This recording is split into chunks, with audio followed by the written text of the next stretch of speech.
Hello दोस्तों, आज हम आपको सुनाने वाले हैं गंगा दशहरा अवतरण की दो पौराणिक कथाएं। स्वर्ग में बहने वाली गंगा का अवतरण धरती पर हिंदी माह जेठ शुक्ल दशमी को हुआ था। इस कारण से इस तिथि को गंगा दशहरा के नाम से भी जाना जाता है। गंगा में स्वर्ग से पृथ्वी पर आने की घटना मर्यादा पुरुषोत्तम श्री राम की अयोध्या नगरी से भी जुड़ी हुई है। सूर्यवंशी श्री राम का जन्म अयोध्या में हुआ था। उनके पूर्वजों में एक चक्रवर्ती सम्राट थे, महाराजा सगर। उनकी दो रानियां थी। केसनी से एक पुत्र असमंजस था और दूसरी रानी का नाम सुमति। उसके 60,000 पुत्र थे। असमंजस का पुत्र अंशुमन था। महाराज सगर के सभी पुत्र दुष्ट थे।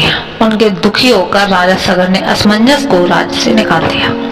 उनका पुत्र अंशुमान दयालु, धार्मिक, उदार और दूसरों का सम्मान करने वाला था। राजा सगर ने अंशुमान को ही अपना उत्तराधिकारी बना दिया। अब बात करते हैं कैसे भस्म हुए राजा सगर के 60,000 पुत्र। इस बीच राजा सगर के अपने राज्य में अश्वमेध यज्ञ का आयोजन किया।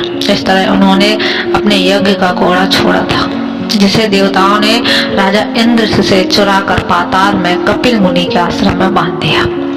इधर राजा सगर के 60,000 पुत्र उस घोड़े की खोज कर रहे थे।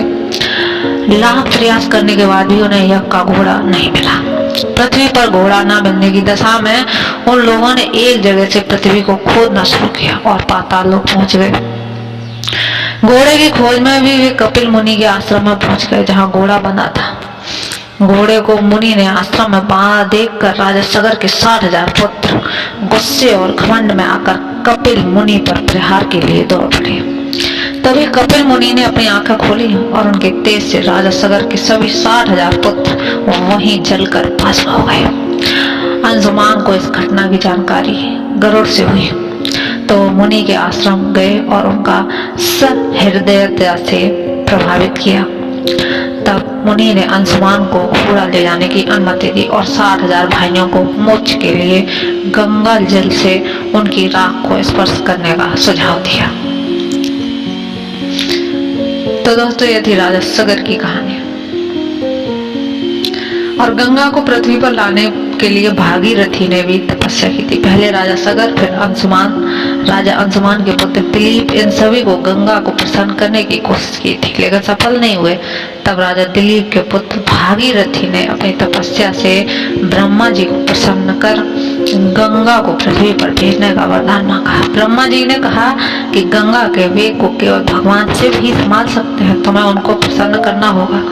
तब भागीरथी ने अपना भगवान शिव को कठोर तपस्या से प्रसन्न कर अपनी इच्छा व्यक्त की। तब भगवान शिव ने ब्रह्मा जी के कमंडल से निकली गंगा को अपनी जटाओं में रोक लिया और फिर उनको पृथ्वी पर छोड़ दिया। इस प्रकार गंगा का स्वर्ग से पृथ्वी पर अवतरण हुआ और महाराज सगर के 60,000 पुत्रों को मोक्ष की प्राप्ति हुई। भगीरथ की तपस्या से अवतरित होने के कारण गंगा को भागीरथी भी कहा जाता है।